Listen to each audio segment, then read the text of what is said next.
ପିଲାମାନେ ଗପ ଶୁଣିବା। ଆଜି ଆମେ ମୂଷା ଓ ବିରାଡ଼ି କଥା ଶୁଣିବା। ଅନେକ ଦିନ ତଳର କଥା। ବିରାଡ଼ି ଆଉ ମୂଷା ଆଜିକାଲିକା ପରି ଶତ୍ରୁ ନଥିଲେ, ବରଂ ସେମାନେ ଖୁବ୍ ଭଲ ସାଙ୍ଗ ଥିଲେ। ସାଙ୍ଗ ହେଇ ଖେଳନ୍ତି, ସାଙ୍ଗ ହେଇ ଶିକାର କରନ୍ତି, ସାଙ୍ଗ ହେଇ ବୁଲନ୍ତି, ବହୁତ ମଜା କରନ୍ତି। ସେମାନେ ସମୁଦ୍ର ଭିତରେ ଗୋଟେ ଛୋଟ ଦ୍ୱୀପରେ ରହୁଥିଲେ। ଦ୍ୱୀପରେ ବହୁତ ଗଛ, ଘଞ୍ଚ ଜଙ୍ଗଲ। ବିରାଡ଼ି ନିଜ ପାଇଁ ଚଢ଼େଇ ଶିକାର କରି ଖାଉଥିଲା, ଆଉ ମୂଷା ଗଛ ମୂଳ ଖୋଳି ଖାଉଥିଲା, ଆଉ ଫଳ ମଞ୍ଜି ଏସବୁ ବି ଖାଉଥିଲା।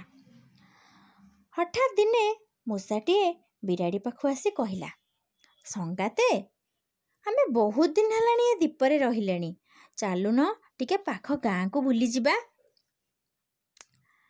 ବିରାଡ଼ି କହିଲା, ହେଲେ ଚାରିଆଡ଼ ତ ସମୁଦ୍ର, ଆମେ କେମିତି ଯିବା?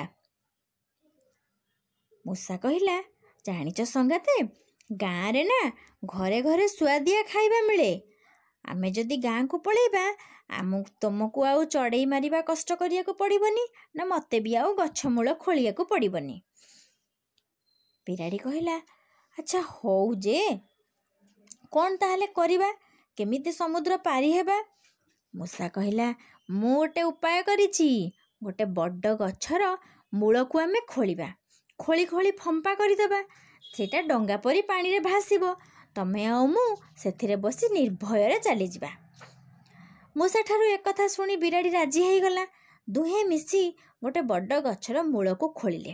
ମୂଷା ତା ମୁନିଆ ମୁନିଆ ଦାନ୍ତରେ କାଟି କାଟି ଗଛ ମୂଳକୁ ଫମ୍ପା କରିଦେଲା।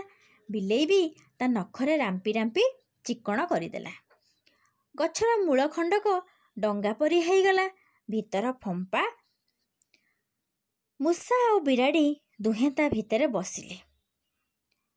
ଡାଳ ଖଣ୍ଡେ ଆଣିଲେ ଡଙ୍ଗାର ଆହୁଲା କରିବା ପାଇଁ। ଆରମ୍ଭ ହେଲା ମୂଷା ଆଉ ବିରାଡ଼ିଙ୍କ ସମୁଦ୍ର ଯାତ୍ରା। ଆଖି ପାଉନଥାଏ, ଚାରିଆଡ଼େ ପାଣି, ହେଲେ ଚାଲିଥାନ୍ତି ସେମାନେ। କିନ୍ତୁ ଗାଁରେ ବୁଲି ଖାଇବା ତ ନିଶା ଲାଗିଛି। ଆଉ ସେମାନେ ଡଙ୍ଗାରେ ବସିଲା ବେଳେ ନିଜ ପାଇଁ ଖାଇବା ଆଣିବାକୁ ଭୁଲି ଯାଇଛନ୍ତି। କିଛି ସମୟ ପରେ ବିରାଡ଼ି କହିଲା, ମୋତେ ଭୋକ କଲାଣି। ମୂଷା କହିଲା, ସଙ୍ଗାତେ, ମୋତେ ବି ଭୋକ କଲାଣି, ହେଲେ କ'ଣ କରିବା? ଦୁହେଁ ମୁହଁକୁ ମାଡ଼ି ଶୋଇଲେ। ଡଙ୍ଗା ଭାସି ଭାସି ଚାଲିଥାଏ। ମୂଷା ଭାରି ଚାଲାକ। ମୂଷା ଚାହିଁଲା, ଆରେ ହେ, ସଙ୍ଗାତେ ତ ଶୋଇପଡ଼ିଛନ୍ତି। ଗଛର ଗଣ୍ଡିକୁ ମୁଁ ଏତେ ଖୋଳିଲି, ଏବେ ଯାଉଛି ଏଇଥିରୁ ଆଉ ଟିକେ ଖୋଳିକି ଖାଇଦେବି। କ'ଣ ହବ ମ, ଏଡ଼େ ମୋଟା ତ ଅଛି।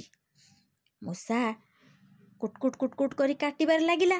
ବିରାଡ଼ି ନିଦ ଭାଙ୍ଗିଗଲା। ବିରାଡ଼ି କହିଲା, କ'ଣ କରୁଛୁ କି ସଙ୍ଗାତେ? ମୂଷା କହିଲା, କିଛି ନାହିଁ ମୋ ସଙ୍ଗାତେ, ତମେ ଶୋଇପଡ଼। ବିରାଡ଼ି ଭାବିଲା ସେ ବୋଧେ ସ୍ୱପ୍ନ ଦେଖୁଥିଲା। ପୁଣି କେତେ ସମୟ ଗଲା, ପୁଣି କୁଟକୁଟ କୁଟକୁଟ କୁଟକୁଟ ଶବ୍ଦ ଶୁଭିଲା। ପୁଣି ବିରାଡ଼ି ଉଠିଲା, ପଚାରିଲା, ଆଚ୍ଛା ସଙ୍ଗାତେ, କାହିଁ ମୋତେ ଏମିତି ନିଦରୁ ଉଠଉଛ କହିଲ? ମୂଷା କହିଲା, ସଙ୍ଗାତେ, ମୁଁ ତ କିଛି କରିନି, ତମେ ଶୋଇପଡ଼। ପୁଣି ବିରାଡ଼ି ଶୋଇପଡ଼ିଲା। ମୂଷା ଆ ଭିତରେ ଅଜାଣତରେ ଡଙ୍ଗାରେ ତାଙ୍କର କଣା କରିଦେଇଛି। କଣା ବାଟେ ଡଙ୍ଗାରେ ପାଣି ପଶିଲା।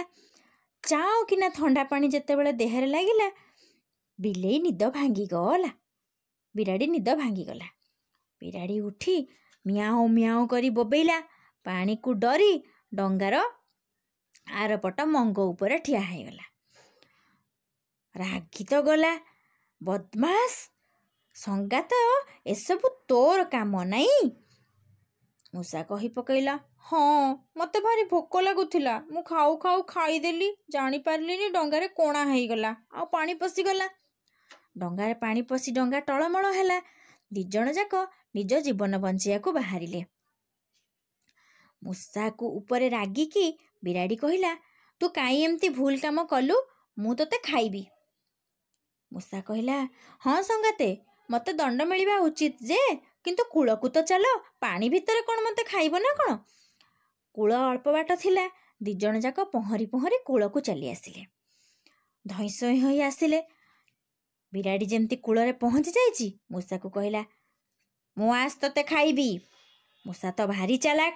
ମୂଷା କହିଲା, ସଙ୍ଗାତେ ଏମିତି ଓଦା ମୋଦା ହେଇ ଖାଇବାକୁ ଭଲ ଲାଗିବନି ମ, ତୁମ ପାଟିକୁ ସୁଆଦ ଲାଗିବନି।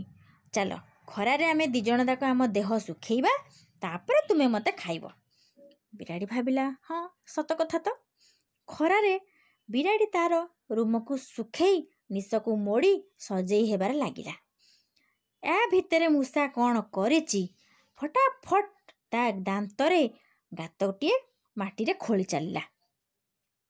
କେତେ ସମୟ ଗଲା, ବିରାଡ଼ି କହିଲା, ମୂଷା କୁଆଡ଼େ ଗଲୁ?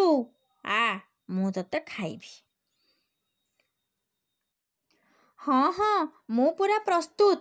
ଏତିକି କହି ମୂଷା ଫଟ୍ କରି ଗାତ ଭିତରେ ପଶିଗଲା। ବିଲେଇ ଚାହିଁ ଜଗି ବସିଥାଏ। ବିଲେଇ କହିଲା, ହଉ, ତୁ ତ ଯେମିତି ହେଲେ ଗାତରୁ ବାହାରିବୁ ନା, ମୁଁ ଏଇଠି ଜଗିକି ବସିଛି। ତୁ ଯେତେବେଳେ ବାହାରିବୁ ମୁଁ ତତେ ଖାଇବି। ବିରାଡ଼ି ରାଗ ଗରଗର ହୋଇ ସେମିତି ବସିଥାଏ ଗାତ ମୁହଁରେ ଜଗିକି। ମୂଷା ତାର କ'ଣ କଲା ନା, ମାଟି ଭିତରେ ଖୋଳି ଖୋଳି ଖୋଳି ଖୋଳି ଗୋଟେ ସୁଡ଼ଙ୍ଗ ତିଆରି କଲା। ସେ ସୁଡ଼ଙ୍ଗଟି ଯାଇ ଗାଁରେ ବାହାରିଛି। ମୂଷା ସୁଡ଼ଙ୍ଗ ବାଟ ଦେଇ ଗାଁରେ ଯାଏ, ଗାଁ ଭିତରକୁ ଯାଏ। ଅନ୍ଧାର ରାତିରେ ପେଟେ ଖାଏ, ପୁଣି ସୁଡ଼ଙ୍ଗ ବାଟରେ ଆସି ଗାତ ଭିତରେ ଶୋଇପଡ଼େ। ବିରାଡ଼ି ବିଚରା ଦିନ ରାତି ଜଗି ଜଗି ଅନିଦ୍ରା, ରାଗ ତାର ପଞ୍ଚମରେ ବଢ଼ିଲା। ସେଇ ଦିନଠାରୁ ବିରାଡ଼ି ମୂଷାଙ୍କର ମହାକଳି। ବିରାଡ଼ିକୁ ଦେଖିଲେ ମୂଷା ଝଟ୍ କରି ଯାଇ ଗାତ ଭିତରେ ପଶିଯାଏ। ନାଇଁ ପିଲାମାନେ,